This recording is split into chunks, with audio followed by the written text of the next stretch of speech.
I want to welcome you to Dream Chasers Radio with me, your host, Yaya Diamond. What's up, peoples? How you doing? Yeah, it is a great day, and I'm so very excited to be here. I have a return guest.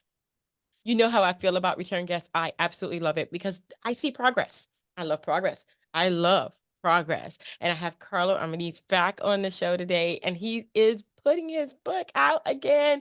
It's a republication, but you probably don't know nothing about it, do you?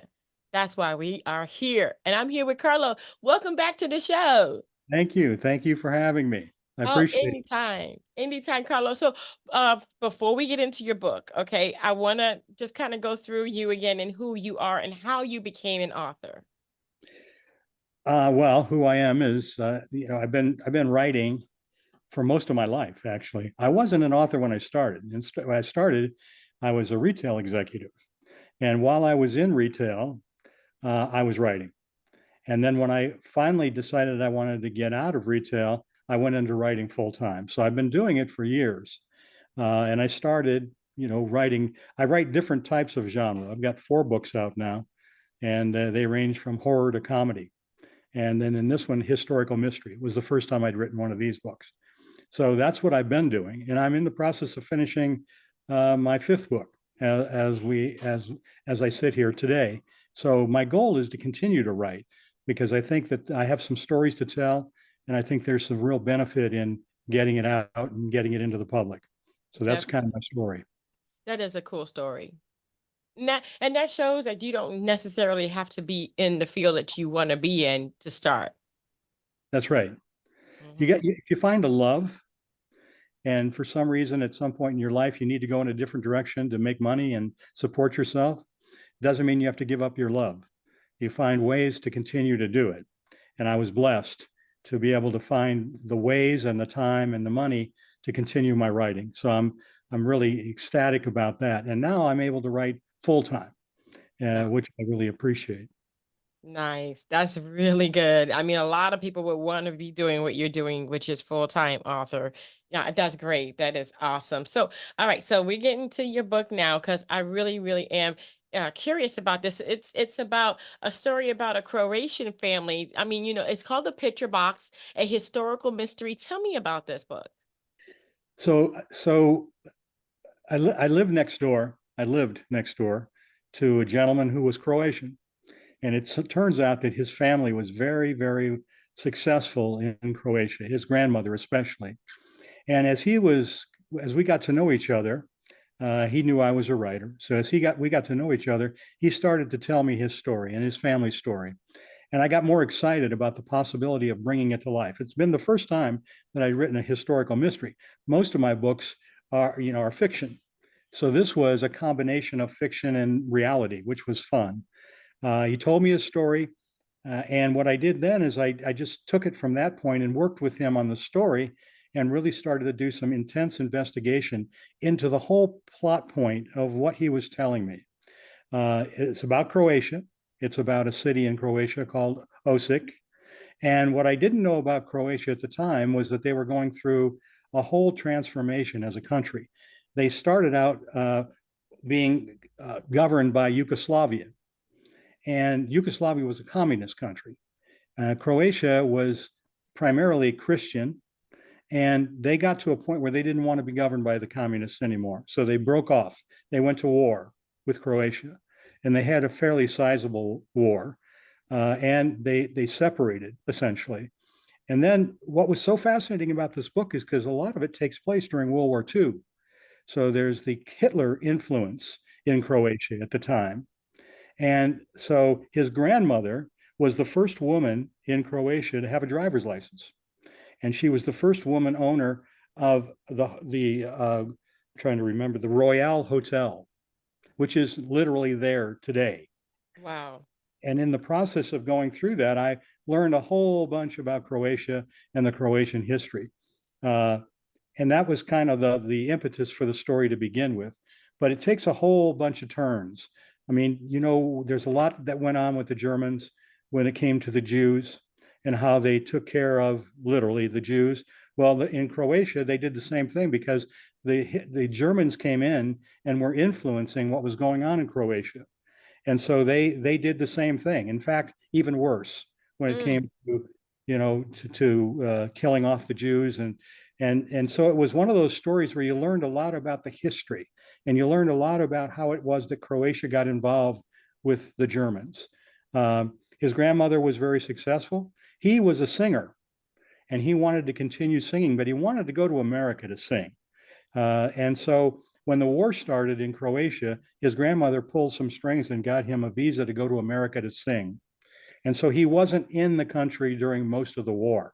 He came back at the end, which is really where the story picks up. It picks up from the fact that he was in America, he was very successful in Vegas, and he gets the notification that his grandmother was killed or died.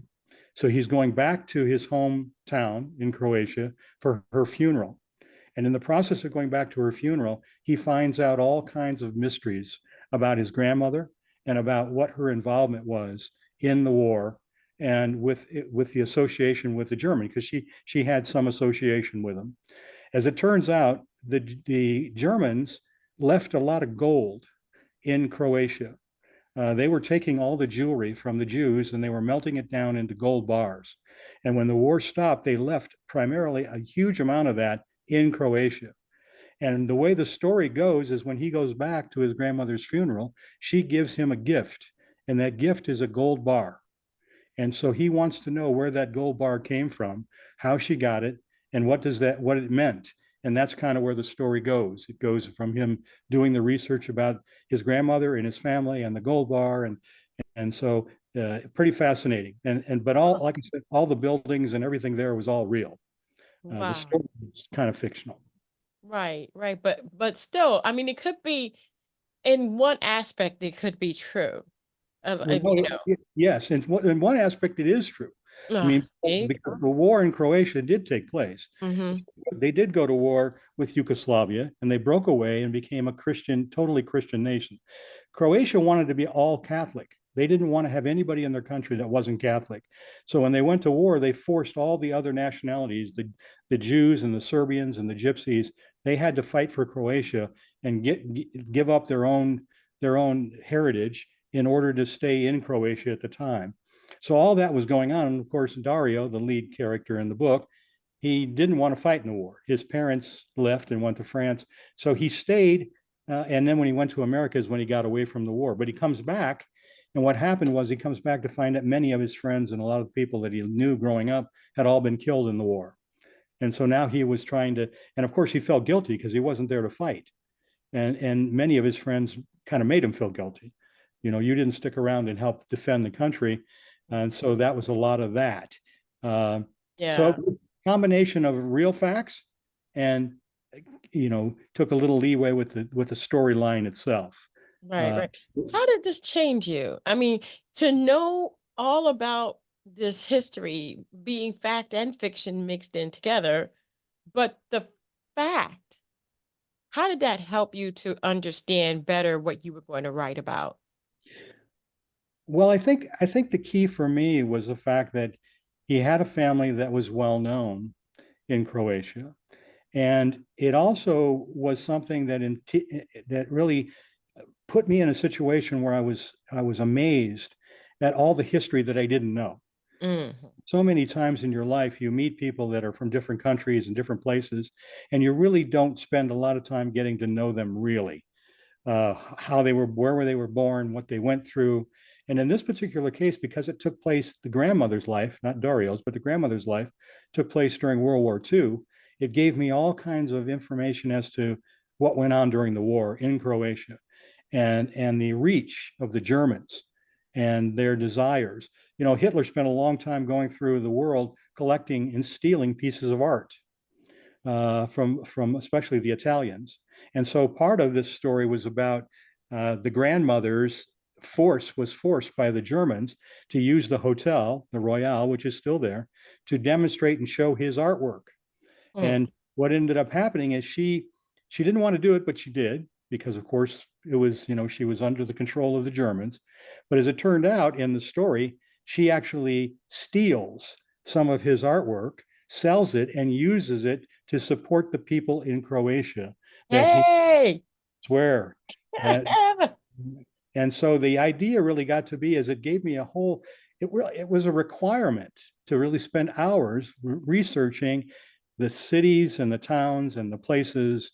And the picture box actually came from the story topic, came from the fact that when the grandmother was a young girl, she was there in Croatia when the Germans were there, and basically one of the German soldiers was taking pictures of her young self, and essentially there were pictures that she got, that she kept through the years, that she passed along to Dario, and these pictures were of German soldiers.